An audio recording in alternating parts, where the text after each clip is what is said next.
नमस्कार माऊली हो. आपली संस्कृती या आपल्या आध्यात्मिक प्रवासात तुमचं मनापासून स्वागत आहे. आज आपण 28वा भाग पाहणार आहोत. माऊली हो, आपण देवाची पूजा करतो, व्रत करतो, दान करतो, पण एक गोष्ट अनेकदा विसरतो, ती म्हणजे आपले पितर, आपले पूर्वज, ज्यांच्या आशीर्वादामुळे आपण आज हे जीवन पाहतो आहोत. हिंदू धर्मात असं मानलं जातं की पितर प्रसन्न असतील तर घरात सुख, शांती आणि समृद्धी टिकून राहते, आणि जर पितर नाराज असतील तर आयुष्यात अडथळे निर्माण होतात. माऊली हो, अधिक मास हा फक्त देवभक्तीचा नाही, तर पितरांना स्मरण करण्यासाठी सुद्धा अत्यंत प्रिय काळ मानला जातो. आजच्या या भागात आपण जाणून घेणार आहोत अधिक मासात पितरांना कसं स्मरावं, कोणत्या गोष्टी केल्याने पूर्वज प्रसन्न होतात आणि कोणत्या चुका टाळायला हव्यात. व्हिडिओ शेवटपर्यंत नक्की पहा, कारण शेवटी मी तुम्हाला एक असा उपाय सांगणार आहे जो अनेक घरातील अडथळे दूर करू शकतो. पितर म्हणजे काय? माऊली हो, पितर म्हणजे फक्त आपले मृत आई वडील नाहीत, तर आपले आजोबा, पणजोबा, पूर्वज आणि आपल्या कुळातील दिवंगत आत्मे, ज्यांनी आपल्या परिवारासाठी आयुष्यभर कष्ट घेतले. हिंदू धर्मात असं सांगितलं गेलं आहे, देवांपेक्षा आधी पितरांचं स्मरण करावं, कारण देव आपल्याला जीवन देतो, पण पितर आपल्याला जन्म देतात. म्हणूनच ज्या घरात पूर्वजांचं स्मरण केलं जातं त्या घरात सकारात्मक ऊर्जा कायम राहते. अधिक मासाचं महत्त्व. अधिक मास म्हणजेच पुरुषोत्तम मास. हा महिना भगवान विष्णूंना प्रिय मानला जातो.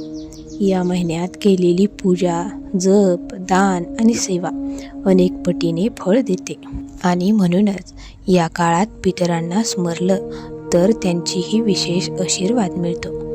गरुड पुराणात सांगितलं आहे की पूर्वजांना श्रद्धेने स्मरण केलं तर त्यांच्या आत्म्याला शांती मिळते आणि त्यांच्या कृपेने घरातील संकट कमी होतात. एक सत्य घटना आपण पाहूयात. एका गावात माधव नावाचा माणूस राहत होता. त्याच्या घरात सतत अडचणी येत होत्या. व्यवसायात नुकसान होत होते, घरात भांडणं होत होती, मुलाचं शिक्षण थांबलेलं. तो खूप त्रस्त झाला. एक दिवस तो एका ज्ञानी गुरूंकडे गेला. गुरूंनी शांतपणे विचारलं, तू तुझ्या पितरांना कधी स्मरतोस का? माधव म्हणाला, नाही महाराज, मला त्याबद्दल काही माहिती नाही. तेव्हा गुरूंनी सांगितलं, अधिक मास सुरू होत आहे. या महिन्यात श्रद्धेने पूर्वजांचं स्मरण कर. दररोज पाण्याचं तर्पण कर, गरिबांना अन्नदान कर आणि पितरांसाठी प्रार्थना कर. तर्पण म्हणजे काय?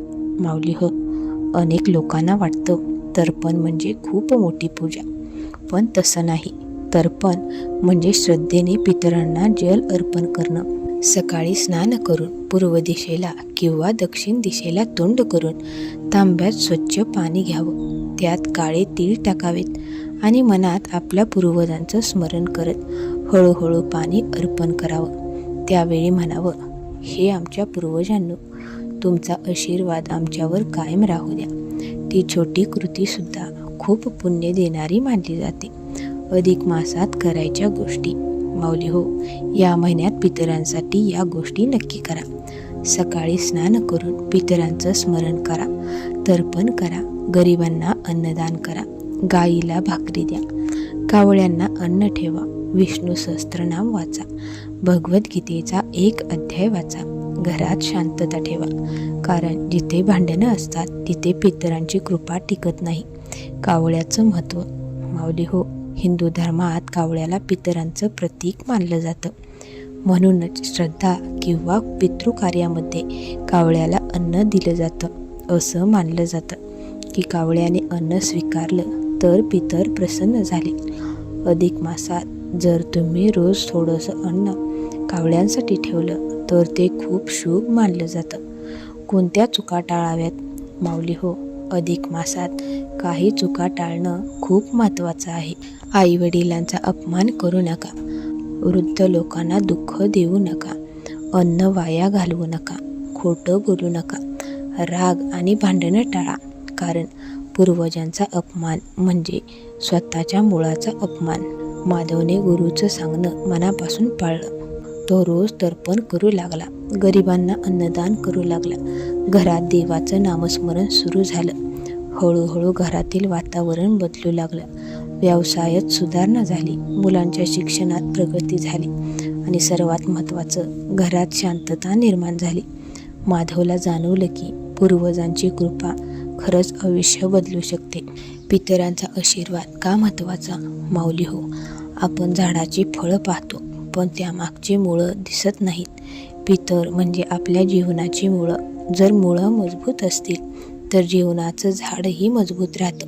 म्हणून पूर्वजांचं स्मरण करणं म्हणजे आपल्या संस्कृतीचं रक्षण करणं. विशेष उपाय काय आहेत बघूया आपण. माऊली हो, अधिक मासात हा छोटासा उपाय नक्की करा. रोज सकाळी तुळशीपुढे दिवा लावा आणि आपल्या पितरांच्या नावाने एक मंत्र म्हणा. ओम पितृदेवताभ्यो नमः हा मंत्र 11 वेळा म्हणा आणि मनापासून प्रार्थना करा. हे आमच्या पूर्वजांनो, तुमचा आशीर्वाद आमच्या परिवारावर कायम राहू द्या. असं म्हणतात की या प्रार्थनेमुळे घरातील नकारात्मक ऊर्जा कमी होते.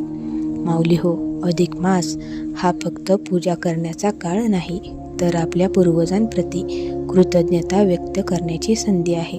ज्यांनी आपल्यासाठी आयुष्य बदललं त्यांना प्रेमाने स्मरण करणं हीच खरी संस्कृती आहे. आणि कमेंटमध्ये पितृदेवो भव नक्की लिहा.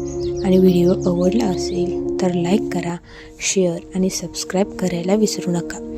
पुन्हा भेटू आपली संस्कृतीच्या आणखी एका भक्तिमय भागात. तोपर्यंत जय श्री हरी.